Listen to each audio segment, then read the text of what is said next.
Hey, it's Clay Trader, and this will be a video chart on ticker symbol IDXG. We will take a look at the 30-minute time frame. Real quick, what do I mean by 30-minute in case maybe you're new to charts?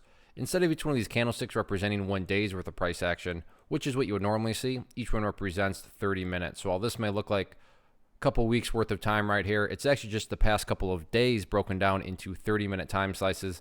I did this analysis on Wednesday, and so that's where these red and green lines are coming from. But just an explosive day today, so a whole lot of updates here need to be made. So the first I'm going to do is a little house cleaning here and just get rid of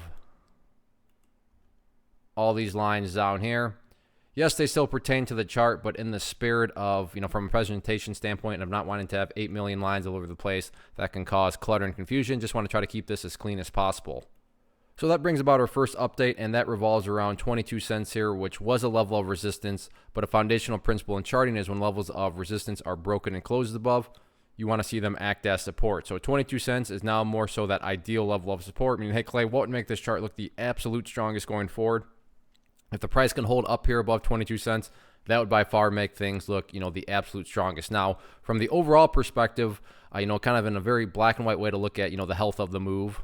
The move being defined as, this right there, is to keep an eye on the purple line down there, the 50-period simple moving average. Keyword there being moving, because right now I totally realize that it's irrelevant. I mean, that line is way down here and the price closed way up there. But like I said, moving average. So as time goes by, this level, that line is going to move its way upwards and get more and more relevant. But going back to the original point, the reason that's very black and white, and the way you can look at that is, as long as the price is above that purple line, then the bulls are in full health. The bulls are in full control of this current move. So now, ideally speaking, like I said, 22 cents. But from the bigger picture perspective, the overall trend perspective, just keep an eye on that purple line, which again will get more relevant as time goes by. Now, what about levels of resistance? If this upwards move is going to continue, where are some potential battlegrounds? Initial area of resistance is just simply kind of where the party was stopping it today, right up here around 30 cents. You can see right there got directly, knocked down from it, and then the final portion of the day kind of struggled right up around there. So 29 to 30 cents right around that area.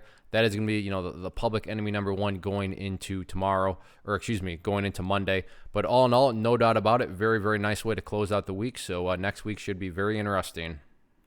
One of the most popular questions I get is, hey, Clay, how do you find the stocks that you trade? So what I've done is put together this free resource guide where I talk about the tools that I use to locate stocks that I find interesting and think may have potential.